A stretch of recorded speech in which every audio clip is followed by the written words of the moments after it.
నా దరిద్రం అంతా పోయింది. ఈ మొత్తానికి ఫస్ట్ మ్యాచ్ అయితే గెలిచిన.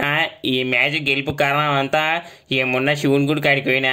ఇక ఎట్లయినా ఒక మ్యాచ్ గెలవాలని 11 టెంకాయలు ఇక పంతులకి 116 కట్నం పెట్టినా. ఇక పంతులు చెవులో పువ్వు పెట్టిండు, నోట్లో ఇంత విభూ చేసిండు. ఇక ఢిల్లీతోనే వచ్చే మ్యాచ్ గెలుస్తారు అన్నాడు. ఇక గెలిచినాం. ఇక అంతా శ్రీశైలం శివుని దయ. ఈసారి ఇంక ఎట్లా గెలిచినాం అన్ని మ్యాచ్లు ఇక అట్లే గెలిచి ఫైనల్కి పోతే ఇక వచ్చేసారి శివరాత్రి పాదయాత్ర ఎత్తా పక్కా.